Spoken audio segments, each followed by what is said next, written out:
ये तुलसी भगवान के नित्य गोलोक की, भगवान की प्रियतमा ही है। श्री राधा रानी ने इनको कोप से बाहर निकाला है और इनकी बड़ी महिमा है। इसको ठीक से पढ़ना हो, सुनना हो तो देवी भागवत में जो तुलसी के अवतरण का प्रसंग है, नित्य गोलोक से तुलसी कैसे धरती पर आई, वो सुनने योग्य है भैया जी, वो सुनना चाहिए। ये तुलसी कैसे धरती पर आई, तो इन्होंने पहले भगवान को ही पति रूप से पाने के लिए तप किया।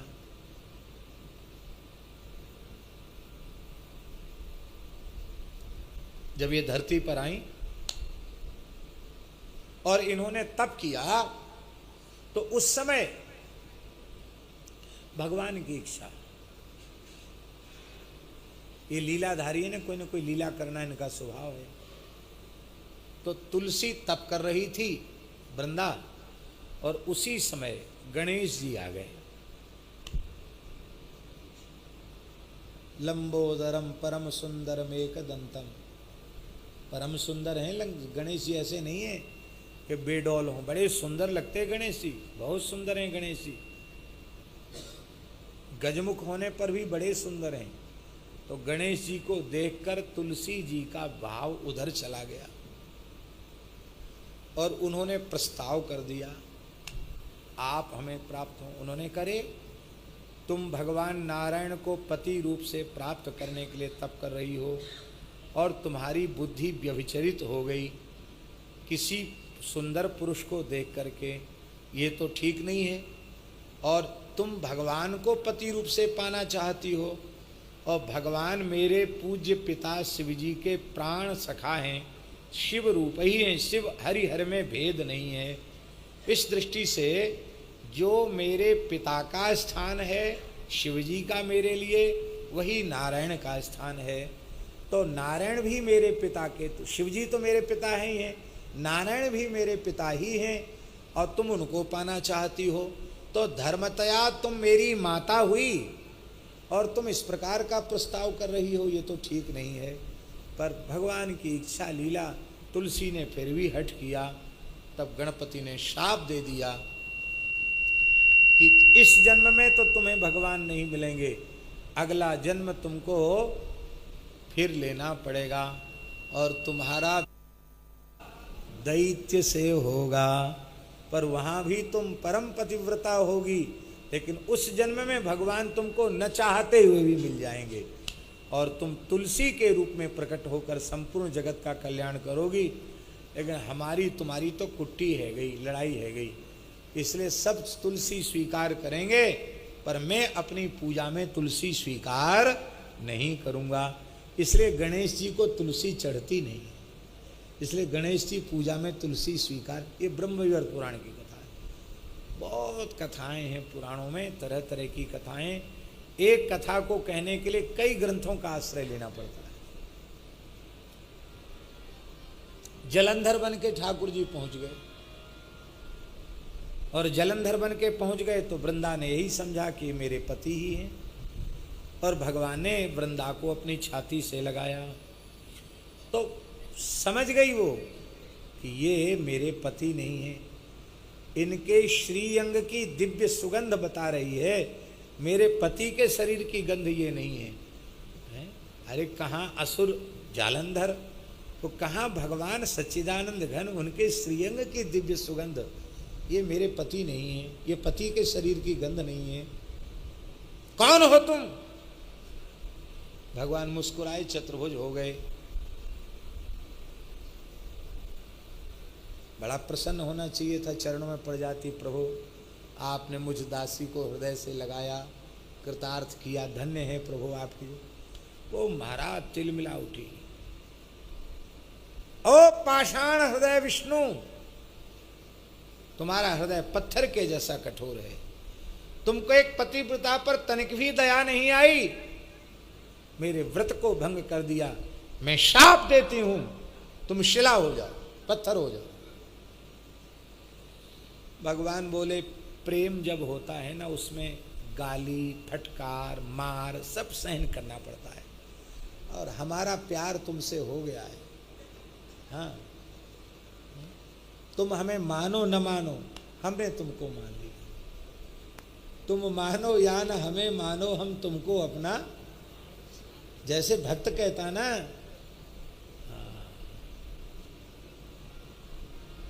घनश्याम तुम्हारे मिलने को जीवन की बाजी लगा चुके, तुम मानो या न हमें मानो, हम तुमको अपना बना चुके।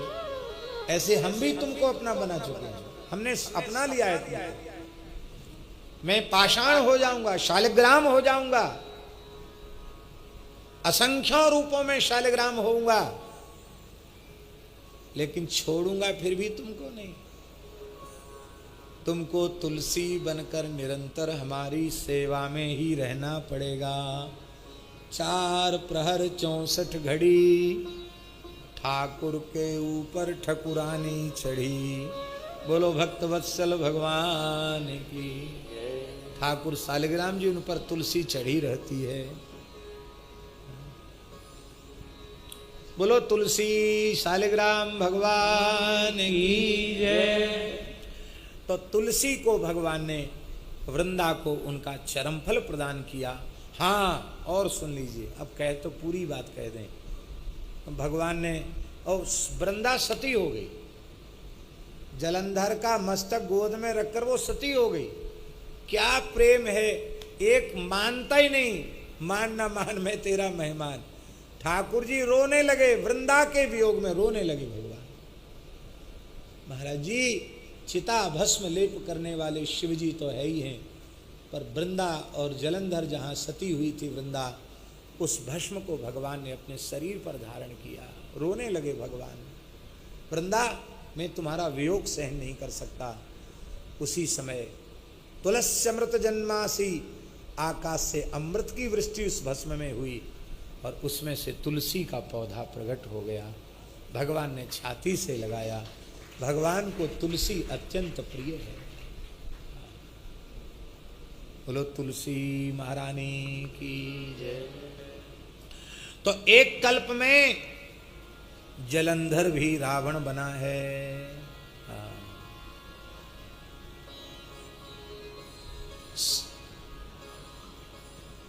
तहां जलंधर रावण भयो, रनहति राम परम पद दयो।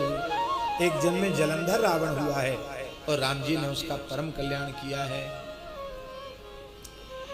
यह 2 कल्प के रामावतार की कथा आज हो चुकी है।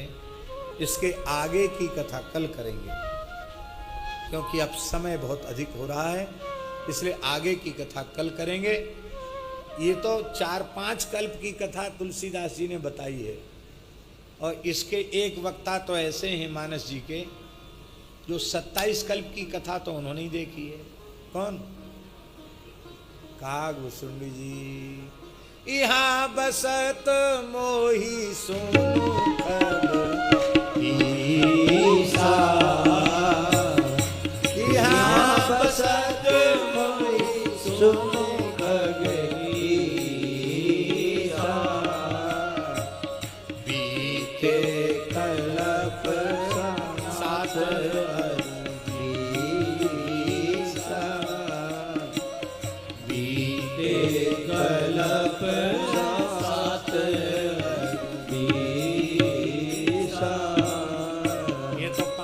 सुनाई और 27 की सुना दे में कागभूषुंड जी, तब तो कम से कम 27 दिन तो जन्म का हेतु ही चलता रहेगा।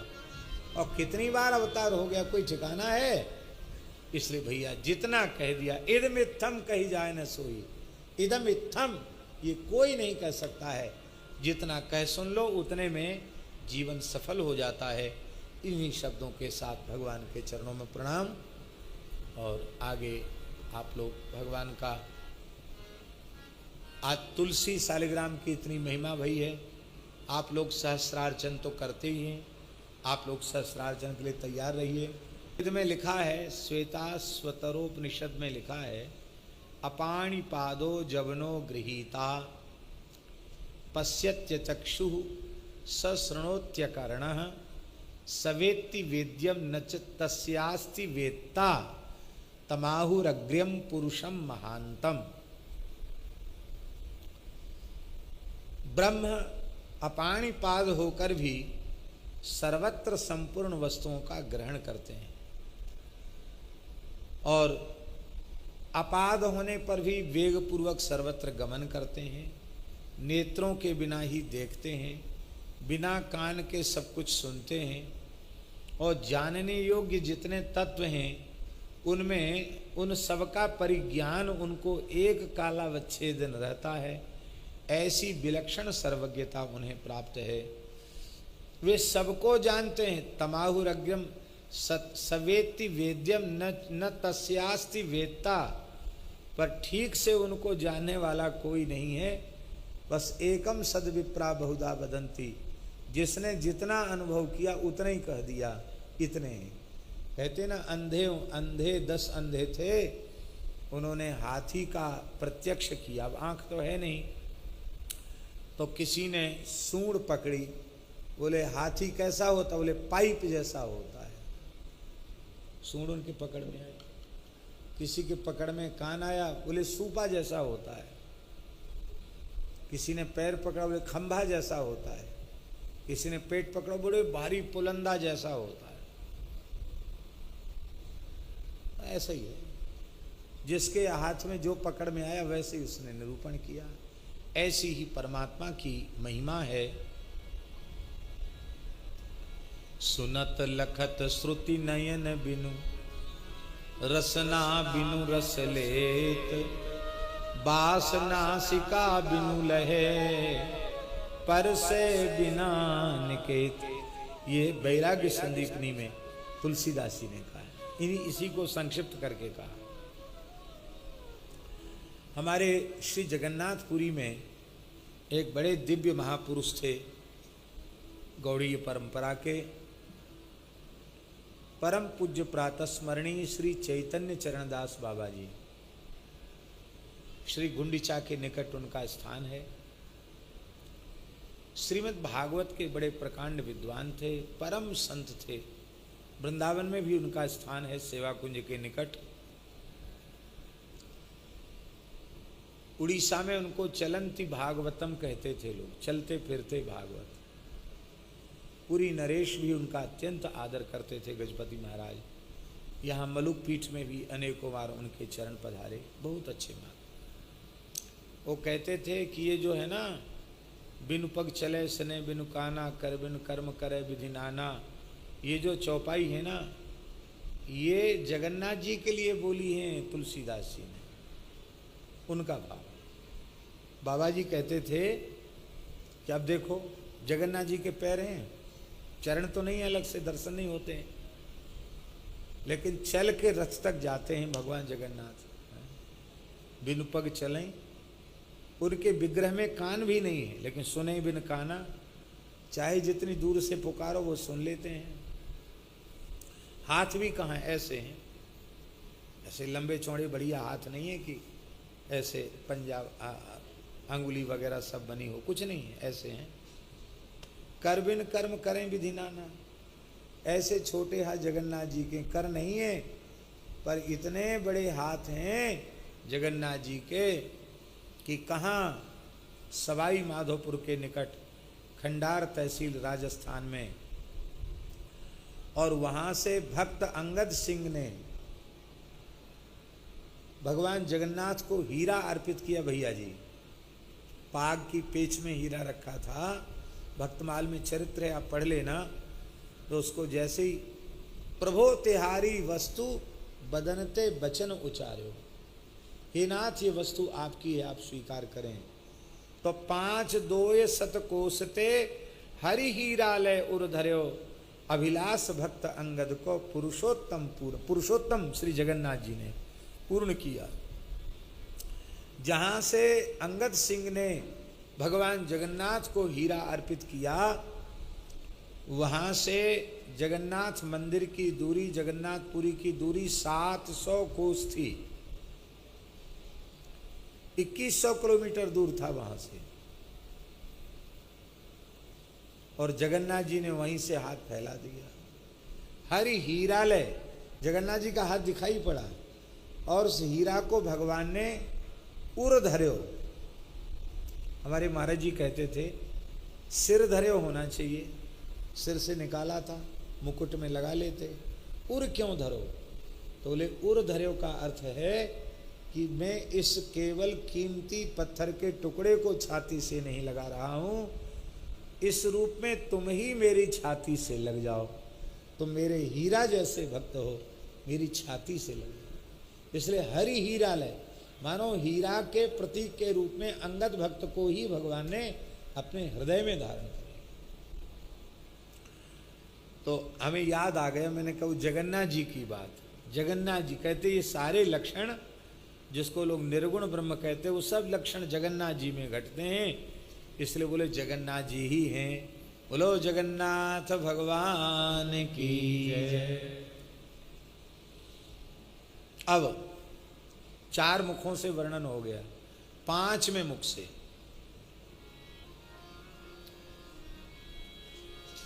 पांचवी बार जो शंकर जी कह रहे हैं उसमें बहुत ज्यादा भावुक हो गए शंकर जी। उनका स्वर भरा आया, हृदय द्रवित हो गया और अपना संबंध सुदृढ़ कर रहे हैं। इस 5वीं बार में वे मेरे हैं, मेरे हैं, मेरे हैं। यही है संबंध की दृढ़ता। कैसी है उनकी महिमा? अरे उनके नाम की महिमा देखो पार्वती। काशी मरत जंतु अवलोकी, जासु नाम गल करऊं विशोकी। काशी में मरने वालों को जिसका नाम सुनाकर मैं शोक रहित कर देता हूं, संसार चक्र से मुक्त कर देता हूं, भगवान के चरणों में पहुंचा देता हूं, वे ही सोई प्रभु मोर चराचर स्वामी। सोई प्रभु मोर चराचर स्वामी। रघुवर सब उर अंतर्यामी। रघुवर सब उर अंतर्यामी।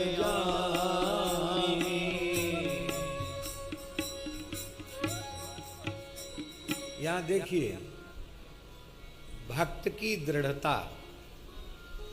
चराचर स्वामी, वे श्री रघुनाथ जी चर अचर दोनों के स्वामी हैं। ये तो पंचायती संबंध हुआ, पर प्राइवेट संबंध है। सोई प्रभु मोर, वो मेरे हैं, चराचर के स्वामी तो हैं, पर ये तो सार्वजनिक हो गई बात, पर निजी बात यह है कि वो मेरे हैं।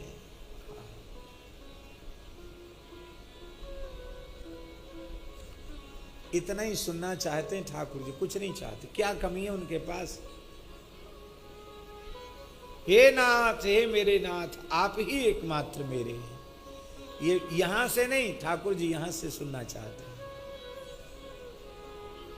रघुवर सब उर अंतर्यामी। वे रघुवर सबके हृदय विहारी हैं, सर्वांतर्यामी हैं। ये उर अंतर्यामी कहने का भाव क्या है? इसका भाव ये है कि हम यदि बनावटी बात कह रहे होंगे तो वो तो अंतर्यामी, उनसे छिपी हुई बात तो है नहीं, इसलिए मैं बनावटी नहीं कह रहा हूं। मैं ये जानता हूं कि वे सर्वांतर्यामी हैं, ऐसा जानकर कह रहा हूं। इसका मतलब यह है, हे पार्वती, वे मेरे हैं, मेरे हैं, मेरे ही हैं।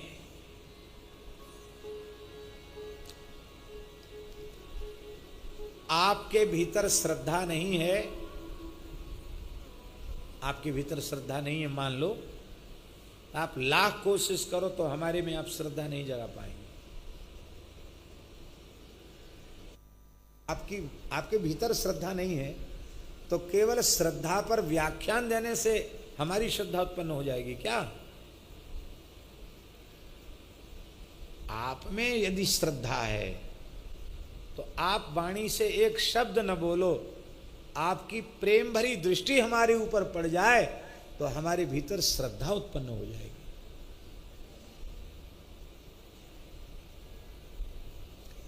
इसलिए भैया जी कहते श्रद्धावान संतों का संग करो, जिनकी वेद आदि शास्त्रों में गौ ब्राह्मण संत इनमें श्रद्धा है, भगवान के नाम में, भगवान की लीला में, भगवान के धाम में, भगवत प्रसाद में, वैष्णव में जिनकी श्रद्धा है, ऐसे श्रद्धावान पुरुषों का संग करो।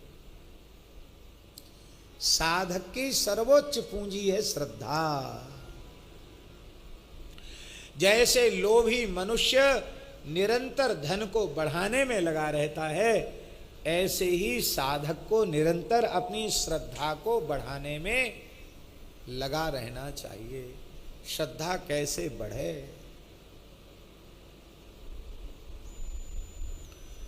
श्रद्धा शून्य व्यक्ति का संग ही कुसंग है और श्रद्धावान का संग ही सत्संग है। संतों का संग करो, श्रद्धा बढ़ेगी।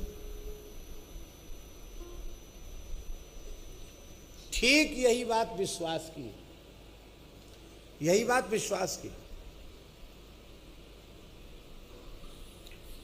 हमारे हृदय में विश्वास नहीं है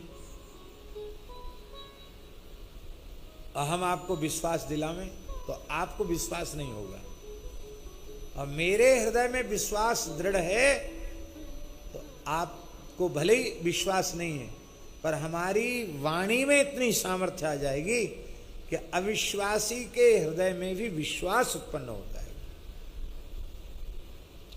भगवान शंकर के जैसी श्रद्धा भी किसी दूसरे में नहीं, और भगवान शिव के जैसा विश्वास भी किसी दूसरे में नहीं, क्योंकि श्रद्धा स्वरूपा पार्वती उनकी आह्लादनी शक्ति ही तो हैं, और विश्वास स्वरूप तो वे स्वयं ही है। और ये जब श्रद्धा विश्वास पूर्वक, ये श्रद्धा और यह विश्वास, इन दोनों को भगवान शिव ने जब अपने पांचों मुखों से कहा तो अभी कथा तो, राम कथा तो शुरू नहीं हो, अभी तो उपक्रम चल रहा है। उसी समय पार्वती के सारे भ्रम नष्ट हो गए, सारे कुतर्क समाप्त हो गए। इतना ही नहीं, अभी कथा सुनी ही नहीं, कथा आरंभ नहीं हुई है, भगवान के चरण कमलों में उनकी प्रीति हो गई। सुनी शिव के भ्रम भंजन वचना, मिट गए सब कुतर्क के रचना। भई रघुपति पद प्रीति प्रतीति, दारुण असंभावना भीति।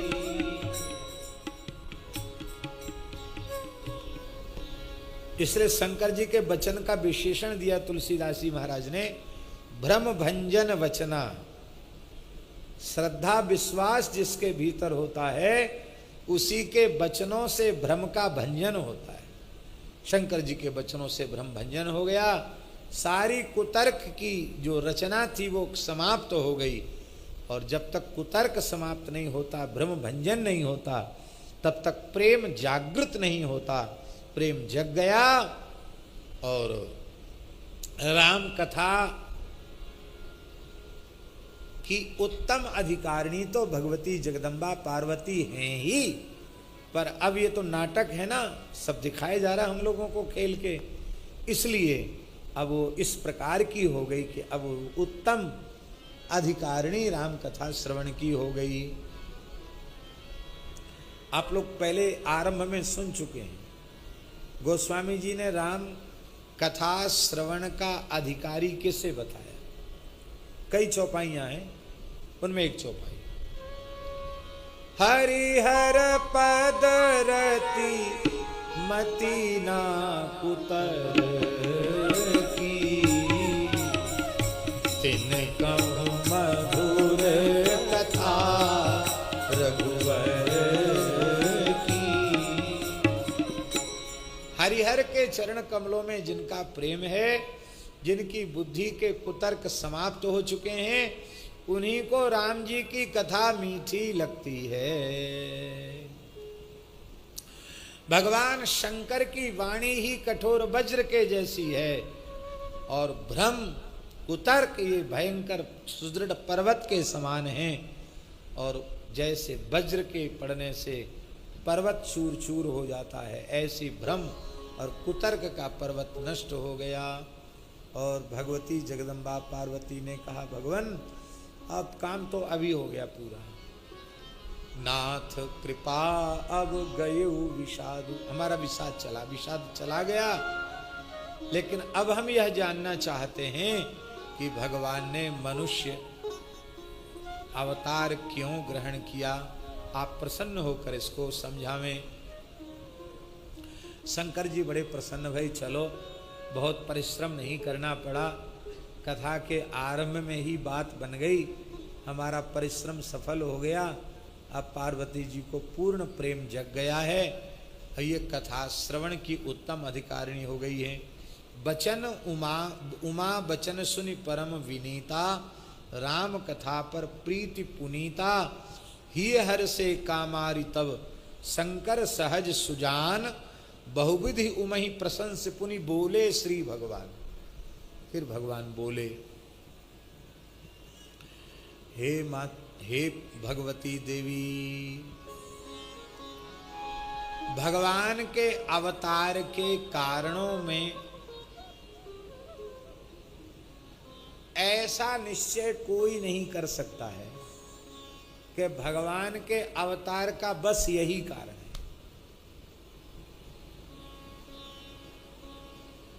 क्योंकि एक हो तब तो निश्चय किया जाए, और एक तो है नहीं। और सब लोग अनुमान ही लगाते हैं, भगवान के अवतार का कारण ये हो सकता है, ये हो सकता।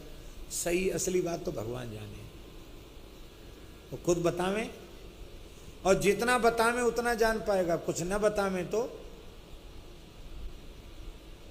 अब हम जितनी बात आपके सामने बोल रहे हैं उतनी बात सुनने वाले समझेंगे, और जो छिपा जाए वो तो नहीं समझेंगे।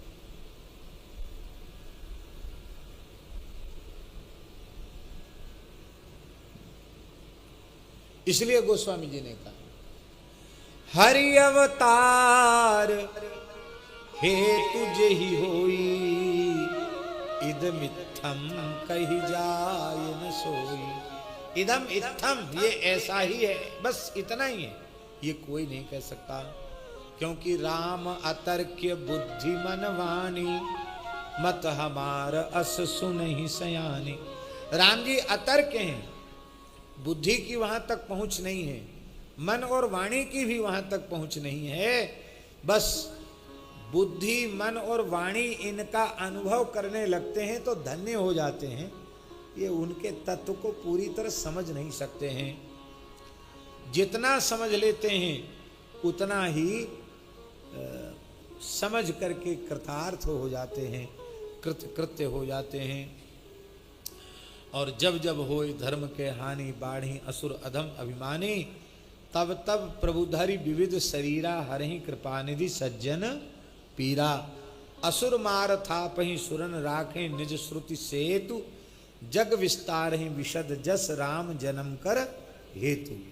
ये तो स्पष्ट है, यदा यदा ही धर्मस्य ग्लानिर्भवति भारत, अभ्युत्थानम अधर्मस्य तदात्मानं सृजाम्यहम्, परित्राणाय साधूनां विनाशाय च दुष्कृतां, धर्म संस्थापनार्थाय संभवामि युगे युगे।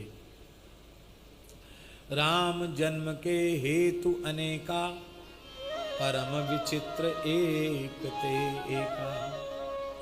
परम विचित्र हैं, एक से बढ़कर एक श्री राम जी के अवतार के हेतु हैं। पहला हेतु गिना रहे हैं।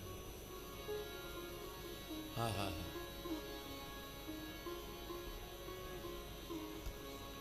पहला हेतु गिना रहे हैं।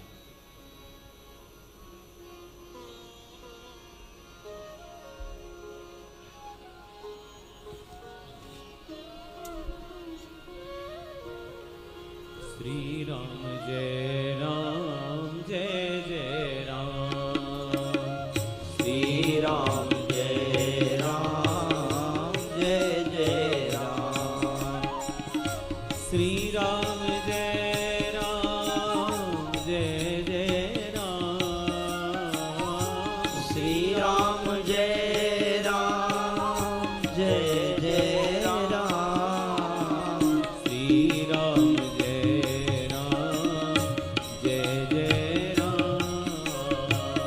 श्री राम जय राम जय जय राम। फिर भी राम जन्म के एक दो हेतु हम सुना रहे हैं। हे सुमति भवानी सावधान होकर सुनो, सावधान सुनो सुमति भवानी। श्रोताओं को ये बात बार बार पुराणों में, इतिहास में, धर्म ग्रंथों में आई है, सावधान होकर सुनना चाहिए।